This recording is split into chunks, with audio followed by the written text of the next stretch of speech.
నమస్తే, welcome to special edition. Odisha తీరంలో బంగాళాఖాతం అలల మధ్య నీలాచలంపై కొలువైన ప్రత్యక్ష దైవం, కోట్లాది మందికి ఆరాధ్య దైవం. ఆయనే జగతికి నాథుడు, జగన్నాథుడు. అది ఒక ఆలయం మాత్రమే కాదు, అది కోట్లాది మంది భక్తుల విశ్వాసానికి ప్రతీక. హిందూ సంప్రదాయానికి నిలయం, శాస్త్రానికి సవాలు విసిరే పరమ పవిత్ర పుణ్యక్షేత్రం. రాజు నుంచి సామాన్యుడి వరకు ఆయన ముందు ఎవరైనా ఒక్కటేనని చాటి చెప్పే ఆధ్యాత్మిక ప్రదేశం. ఏడాదిలో ఒకసారి స్వామివారే గర్భగుడి నుంచి బయటకొచ్చి భక్తులకు దర్శనమిచ్చే మహాఘట్టం, అదే పూరి జగన్నాథుడి రథయాత్ర. ఇంతకీ ఈ ఏడాది రథయాత్ర మహోత్సవం ఎలా సాగుతోంది? ఎంతమంది భక్తులు తరలి వచ్చారు? ఈ రథయాత్ర మనకిచ్చే సందేశం ఏంటి? పూరి జగన్నాథుడి ఆలయం చుట్టూ అంతు చిక్కని రహస్యాలేంటి? అది ఇవాల్టి సాక్షి స్పెషల్ ఎడిషన్. కోట్లాది మంది భక్తుల కొంగు బంగారం పూరి జగన్నాథుడు. ఎన్నో పురాణ గాథలు, మరెన్నో ఆశ్చర్యపరిచే విశేషాలు, ఇంకెన్నో ఆధ్యాత్మిక రహస్యాలను తనలో దాచుకున్న మహాపుణ్యక్షేత్రం. నీలమాధవుని ఆవిర్భావం నుంచి జగన్నాథ స్వామి విగ్రహాల ప్రతిష్ఠ వరకు బంగారు చీపురుతో రథాలు వెళ్లే మార్గాన్ని రాజే స్వయంగా శుభ్రం చేయడం నుంచి గర్భగుడిలోని ప్రధాన విగ్రహాలనే బయటకు తీసుకొచ్చి ఊరేగించడం వరకు ప్రతి అంశం భక్తులను ఆశ్చర్యానికి, భక్తి పారవస్యానికి గురి చేస్తుంది. వేల సంవత్సరాల చరిత్రకు, వేద సంప్రదాయాలకు, భక్తి ఉద్యమానికి నిశ్శబ్ద సాక్షిగా నిలిచిన మహాపుణ్యక్షేత్రమే పూరి జగన్నాథుడి ఆలయం. ప్రతి ఏటాలానే ఈసారి కూడా ఆ జగన్నాథుడి రథయాత్ర అంగరంగ వైభవంగా మొదలైంది. జగన్నాథుడి నినాదాలతో పూరి మారుమోగుతోంది. పూరి జగన్నాథ రథయాత్ర ప్రపంచంలోనే అత్యంత ప్రాచీనమైన అతిపెద్ద రథోత్సవం. గర్భగుడిలో ఉండే ఆ దేవదేవుడు కోట్లాది మంది భక్తుల మధ్యకు వచ్చే అపురూప సందర్భం. రాజు, పేద, ధనవంతుడు, కూలీ అనే తేడా లేకుండా అందరూ ఆ భగవంతుడి రథాన్ని లాగే అపురూపమైన సందర్భం. ఏడాదిలో ఒకసారి ఆ జగన్నాథుడు తన సోదరుడు బలభద్రుడు, సోదరి సుభద్రాదేవితో కలిసి సింహాసనం వదిలి రథాన్ని అధిష్ఠించి భక్తుల మధ్యకు వస్తారు. ఆ క్షణం కేవలం ఉత్సవం మాత్రమే కాదు, అది దైవం నేరుగా భక్తుడి చెంతకు వచ్చే మహా ఉత్సవం. అదే పూరి జగన్నాథుని రథయాత్ర. ఒడిశాలోని పూరి క్షేత్రంలో ప్రపంచ ప్రఖ్యాతిగాంచిన ఆ జగన్నాథ రథయాత్ర ఘనంగా ప్రారంభమైంది. అంగరంగ వైభవంగా ముందుకు సాగుతోంది.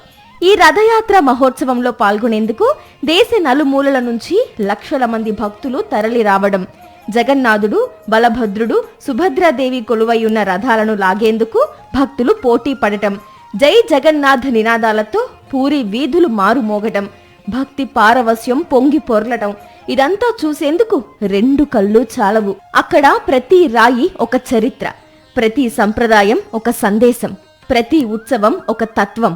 ప్రతి ఏటా ఆషాఢ మాసంలో శుక్లపక్ష విదయ తిథి నాడు ఈ ఉత్సవం అత్యంత వైభవంగా జరుగుతుంది. ఈ ఏడాది కూడా అంతే అంగరంగ వైభవంగా జగన్నాథుని ఉత్సవం మొదలైంది.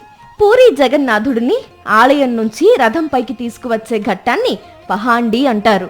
ముందుగా తెల్లవారుజాము నుంచే ఆలయంలో ప్రత్యేక పూజలు నిర్వహిస్తారు.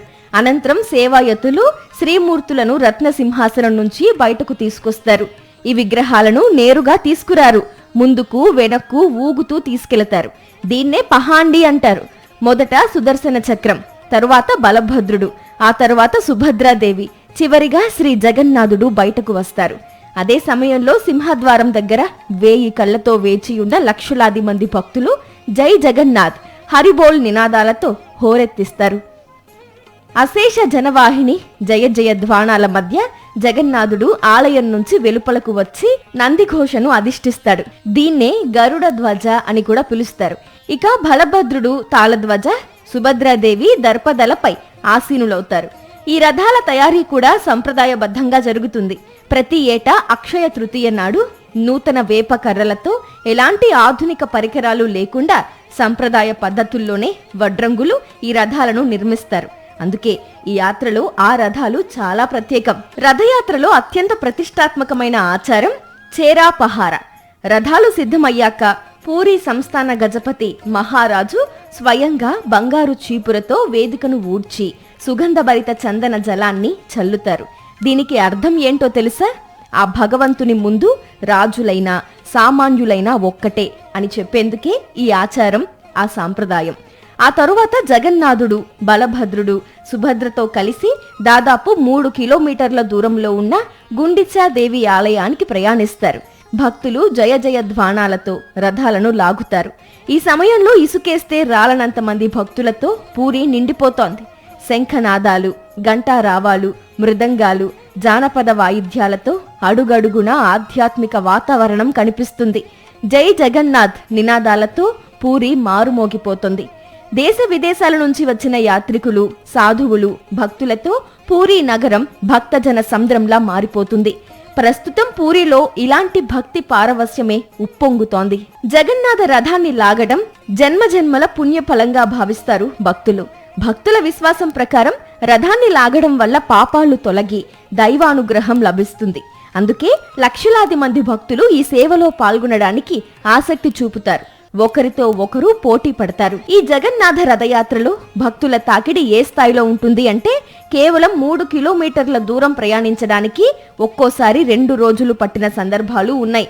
జగన్నాథుడు, బలభద్రుడు, సుభద్రాదేవి గుండీచా ఆలయంలో 9 రోజుల పాటు ఆతిథ్యం స్వీకరిస్తారు.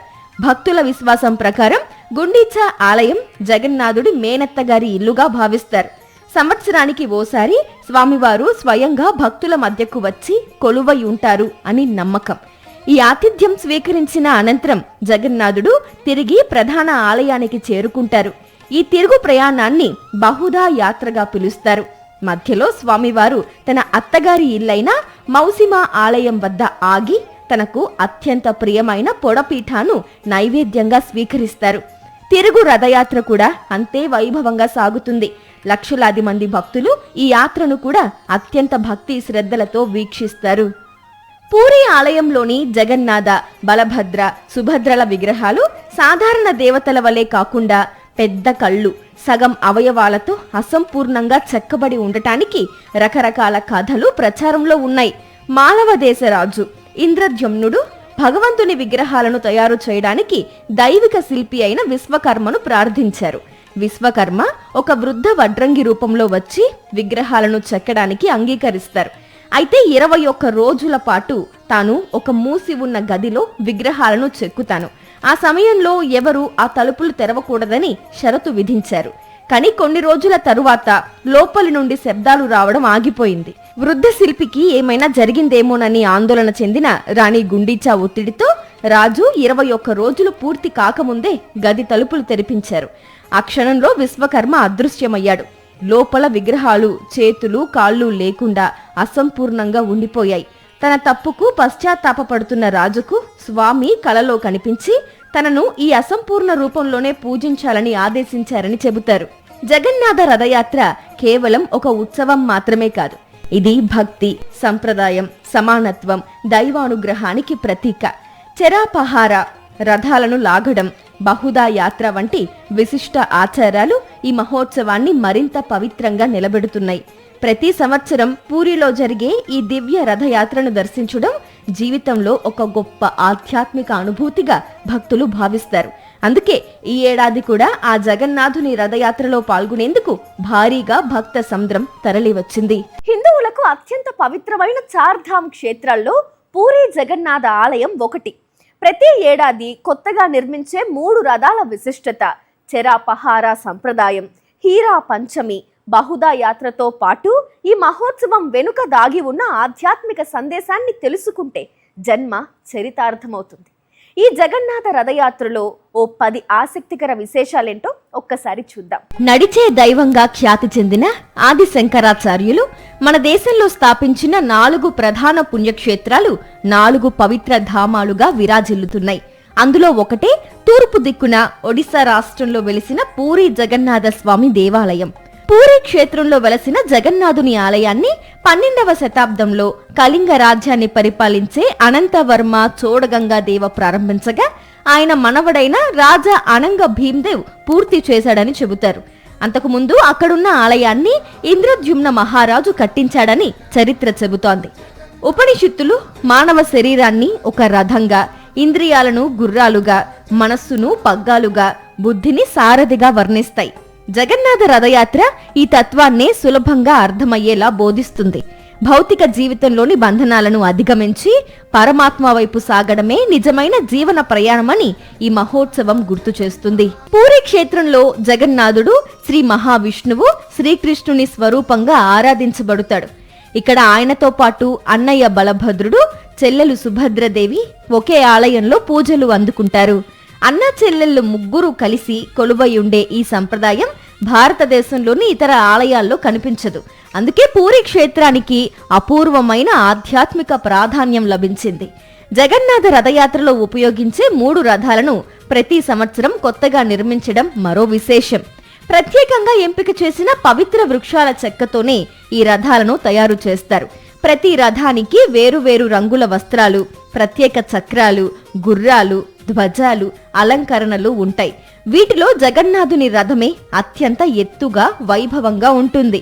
జగన్నాథుడి నందిఘోష రథం 16 చక్రాలతో సుమారు 45 అడుగుల ఎత్తులో ఉంటుంది. బలభద్రుడి తాళధ్వజ రథం ఆకుపచ్చ, ఎరుపు రంగుల అలంకరణతో ప్రత్యేకంగా కనిపిస్తుంది. సుభద్రాదేవి దర్పదాలన్ రథం 12 చక్రాలతో నలుపు, ఎరుపు రంగు వస్త్రాలతో అలంకరిస్తారు. ఇక ఆ జగన్నాథుడి రథయాత్రలో 10 విశేషాల విషయానికొస్తే, ప్రతి సంవత్సరం ఆషాఢ మాసం శుక్లపక్షం ద్వితీయ తిథిన పూరీ జగన్నాథ ఆలయం నుంచి ఈ యాత్ర మొదలవుతుంది. రథాల నిర్మాణానికి ఎంపిక చేసిన వేప చెట్లను దారు అని పిలుస్తారు. దీనికోసం ప్రత్యేక కమిటీని ఏర్పాటు చేసి శుభప్రదమైన చెట్లను ఎంపిక చేస్తారు. జగన్నాథుని రథాన్ని నందిఘోష అంటే గరుడ ధ్వజ అని, బలరాముని రథాన్ని తలధ్వజ అని, సుభద్రాదేవి రథాన్ని దర్పదాలన్ అంటే పద్మరథం అని పిలుస్తారు. ఈ రథ నిర్మాణం కోసం వసంత పంచమి రోజున కలప ఎంపిక మొదలై అక్షయ తృతీయ నాడు రథాల నిర్మాణం ప్రారంభమవుతుంది.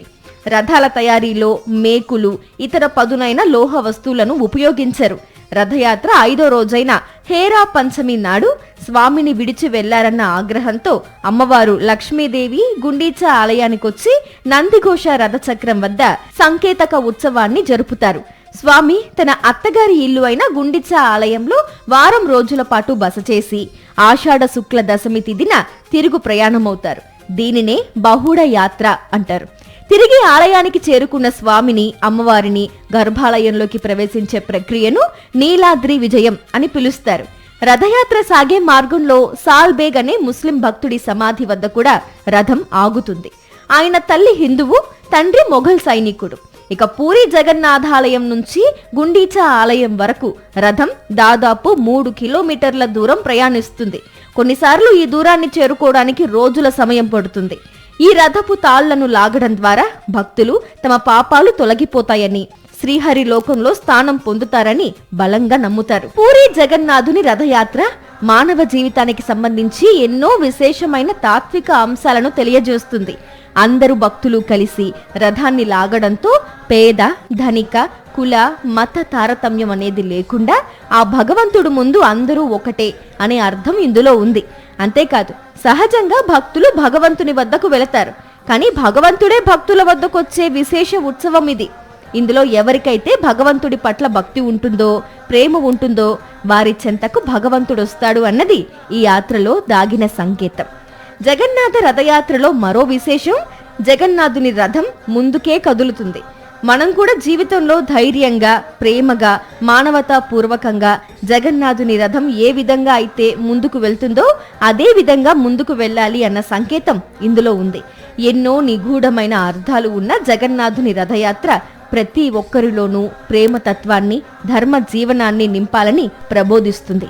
పూరీ ఆలయం ఎన్నో ప్రత్యేకతల సమాహారం, సైన్స్ కు అందని రహస్యం. పూరీ జగన్నాథ ఆలయం కేవలం ఒక పవిత్ర పుణ్యక్షేత్రం మాత్రమే కాదు, ఆధునిక సైన్స్ కు సైతం సవాలు విసిరే ఎన్నో అద్భుతాలకు నిలయం. అసలు పూరీ జగన్నాథ ఆలయం చుట్టూ ఉన్న రహస్యాలేంటి? 11వ శతాబ్దంలో గంగరాజ వంశానికి చెందిన అనంతవర్మన్ చోడగంగదేవ ఈ ఆలయ నిర్మాణానికి పునాది వేశారు. దాదాపు 65 మీటర్ల ఎత్తు కలిగి కళింగ నిర్మాణ శైలికి అద్భుత నిదర్శనంగా నిలిచింది ఈ మహాక్షేత్రం. అనంతవర్మన్ తరువాత వచ్చిన ఆయన వారసులు ఈ ఆలయ నిర్మాణాన్ని పూర్తి చేసి ప్రస్తుతమున్న మహా అద్భుతమైన నిర్మాణంగా విస్తరించారు. గంగ వంశీయులు 11వ శతాబ్దం నుండి 15వ శతాబ్దం వరకు పరిపాలించారు. ఈ కాలాన్ని ఒడిశా ఆలయ సంస్కృతికి సువర్ణ యుగంగా పరిగణిస్తారు. స్కాంద బ్రహ్మ పురాణాల ప్రకారం కృతయుగంలో మాళవ దేశాన్ని పాలించిన ఇంద్రద్యుమ్న మహారాజు జగన్నాథుని ఆలయాన్ని నిర్మించారు. ఆ తరువాత చాలా కాలం గడిచిపోయి కాలగర్భంలో కలిసిపోయిన ఈ ఆలయాన్ని కలియుగంలో ఉత్కల దేశపు రాజు గాల మాధవుడు పునరుద్ధరించి పూజలను ప్రారంభించారని చెబుతారు. పూరి ఆలయంలోని పలు రహస్యాలు ఇప్పటికీ శాస్త్రవేత్తలకు అంతుపట్టవు. ఆలయ శిఖరంపై ఉన్న ధ్వజం ఎల్లప్పుడూ గాలి వీచే దిశకు వ్యతిరేక దిశలో ఎగరడం ఒక పెద్ద వింత. సాధారణ శాస్త్ర నియమాలకు విరుద్ధంగా జరిగే ఈ వింత భక్తులను ఎంతో విస్మయానికి గురిచేస్తుంది. ఆలయ శిఖరంపై నీల చక్రం అని పిలిచే ఒక లోహ చక్రం అమర్చబడి ఉంటుంది. అష్టధాతువుల మిశ్రమంతో తయారు చేయబడిన ఈ చక్రం 11 మీటర్ల చుట్టుకొలత, 3.5 మీటర్ల ఎత్తును కలిగి ఉంటుంది. ప్రతిరోజు సాయంత్రం ఈ జెండా మార్చడం శతాబ్దాలుగా కొనసాగుతున్న ఆలయ సంప్రదాయం. సేవాయతులు అనే వంశపారపర్య సేవకులు మాత్రమే ఇది నిర్వహిస్తారు. సుమారు 214 అడుగుల ఎత్తైన ఆలయ శిఖరంపై ఎలాంటి తాడు లేకుండా, సేఫ్టీ బెల్ట్ లేకుండా శిఖరాన్ని ఎక్కి జెండా మారుస్తారు. ఇక భక్తుల మరో నమ్మకం, ఏ ఒక్క రోజైనా జెండా ఎగరేయకపోతే ఆలయాన్ని 18 సంవత్సరాల పాటు మూసివేయాల్సి వస్తుందట. దీనికి సంబంధించి ఎలాంటి నియమాలు లేవు, కానీ ఇది భక్తుల నమ్మకం. ఇక పూరి ఆలయంపై ఎక్కడా పక్షులు వాలవని భక్తులు చెబుతారు. ఆలయాన్ని గరుడు కాపాడుతున్నందున పక్షులు ఆలయ శిఖరంపై వాలవని నమ్మకం ఉంది. ఇక శాస్త్రవేత్తలకు అంతుపట్టని మరో రహస్యం సముద్రపు హోరు. ఆలయం వెలుపల సముద్రపు శబ్దం బాగా వినిపిస్తుంది, కానీ సింహద్వారం దాటి ఆలయం లోపలికి ప్రవేశించగానే పూర్తి నిశ్శబ్దం ఆవరిస్తుంది. అది ఎందుకో ఎవ్వరికీ అర్థం కాదు. ఇక మధ్యాహ్న సమయంలో ఎండ ఎంత తీవ్రంగా ఉన్నప్పటికీ ఆలయ ప్రధాన గోపురం నీడ భూమిపై పడకపోవడం నిర్మాణ పరంగా ఇప్పటికీ ఒక రహస్యమే. ప్రపంచంలోనే అతిపెద్ద దేవాలయ వంటగదిగా పేరుగాంచిన పూరి జగన్నాథ ఆలయ వంటగది ప్రసిద్ధిగాంచింది. ఎన్నో అద్భుతమైన దైవిక రహస్యాల నిలయం ఈ వంటశాల. ఆలయ వంటగదిలో ప్రతిరోజు 56 రకాల నైవేద్యాలు తయారు చేస్తారు. 752 సంప్రదాయ పొయ్యిలపై మట్టి పాత్రలను ఒకదానిపై ఒకటి 9 పాత్రల వరకు అమర్చి వండుతారు. ఇందులో అద్భుతం ఏమిటంటే అన్నింటికంటే పైనున్న పాత్రలోని అన్నం మొదట ఉడుకుతుంది, ఆ తరువాతే కింద పాత్రల్లోనివి ఉడుకుతాయి. అసలు ఇదెలా సాధ్యమో ఎవ్వరికీ అంతుపట్టదు. ఎంతమంది భక్తులొచ్చినా అన్నం తక్కువ కావడం కానీ వృధా కావడం కానీ జరగదు. 500 మందికి పైగా వంశపారంపర్య వంట మనుషులు, 200 మంది సహాయకులు నిరంతరం శ్రమిస్తారు. సాధారణ రోజుల్లో వేలాది మందికి వంట చేసే ఈ వంటశాల రథయాత్ర వంటి ఉత్సవాల సమయంలో రోజుకు 1,00,000 మంది భక్తుల వరకు మహాప్రసాదాన్ని వండి వడ్డించగలదు. ఇక్కడ వంట చేయడానికి ఎటువంటి ఆధునిక గ్యాస్ సిలిండర్లు లేదా విద్యుత్ పరికరాలను ఉపయోగించరు. వంట కోసం ఉపయోగించే నీటిని ఆలయ ప్రాంగణంలో ఉన్న ఒక ప్రత్యేకమైన పవిత్ర బావి నుండి మాత్రమే తీసుకుంటారు. ఈ బావి నీటిని ఉపయోగించే హక్కు కేవలం ఆలయ వంట మనుషులకు మాత్రమే ఉంటుంది. అలాగే భగవంతునికి నైవేద్యంగా సమర్పించే ముందు ఈ ఆహారాన్ని ఎవ్వరూ రుచి చూడకూడదు. ప్రసాదంలో ఉపయోగించే మసాలాల పరిమాణం, వాటిని వేసే క్రమానికి సంబంధించిన సూత్రాలు శతాబ్దాలుగా కేవలం నోటి మాట ద్వారా ఒక తరం నుండి మరో తరానికి అందుతూ వస్తున్నాయి. రోజు ముగిసే సమయానికి వండిన ప్రతి పాత్రలోని ప్రసాదం పూర్తిగా వినియోగిస్తారు. ఆ జగన్నాథుడు ఆ రోజు ఎంత తినాలని సంకల్పిస్తాడో అంత మాత్రమే అక్కడ తయారవుతుంది అనేది ఇక్కడి వారి ప్రగాఢ విశ్వాసం. పూరి జగన్నాథ ఆలయం కింద రహస్య నేలమాలిగలు, సొరంగాలు ఉన్నాయనే ప్రచారం చాలా దశాబ్దాలుగా ఉంది. కేరళ అనంత పద్మనాభస్వామి ఆలయంలో రహస్య సంపద బయటపడిన తరువాత పూరిలోనూ నేలమాలిగలున్నాయన్న ప్రచారం జోరుగా సాగింది. ఆలయంలోని రత్న భండార్లో ఒక రహస్య గది ఉందని భక్తులు నమ్ముతారు. ముఖ్యంగా రత్న భండార్ లోపలి గది సుమారు 40 ఏళ్లకు పైగా తెరవకపోవడంతో ఈ ప్రచారం మరింత బలపడింది. రత్న భండార్ నుంచి సముద్రం వరకు రహస్య సొరంగం ఉందని, రాజులు యుద్ధ సమయాల్లో ఉపయోగించేందుకు భూగర్భ మార్గాలు నిర్మించారని, ఆలయ నిధులను రక్షించేందుకు రహస్య నేలమాలిగలు ఏర్పాటు చేశారని భక్తులు నమ్ముతారు. అయితే 2024లో నిర్వహించిన లేజర్ సర్వేలో రహస్య సొరంగం ఉన్నట్లు ఆధారాలు లేవని ఏఎస్ఐ ప్రకటించింది. 2026లో జీపీఆర్ సర్వేలో ఆలయ పరిసరాల కింద కొన్ని భూగర్భ నిర్మాణాలు ఉన్నట్లు సంకేతాలు లభించాయి. ఇవి నిజంగా సొరంగాలా లేక ఇతర నిర్మాణాలా, పురాతన డ్రైనేజీ వ్యవస్థ అనే అంశంపై ఇంకా పరిశోధనలు కొనసాగుతున్నాయి. పురావస్తు నిపుణుల అభిప్రాయం ప్రకారం ఇవి గంగ వంశ కాలానికి చెందిన పురాతన నిర్మాణాలు లేదంటే సమీప మఠాలకు సంబంధించిన మార్గాలు కావచ్చని భావిస్తున్నారు. ఏదేమైనా ఆ జగన్నాథుడిని ఒక్కసారి హృదయపూర్వకంగా దర్శించిన పాపాలు తొలగి మోక్షం లభిస్తుంది అన్నది భక్త కోటి ప్రగాఢ విశ్వాసం. ఇది ఇవాల్టి స్పెషల్ ఎడిషన్. మరో ఇంట్రెస్టింగ్ టాపిక్ తో మళ్ళీ కలుద్దాం. కీప్ వాచింగ్ సాక్షి టీవీ.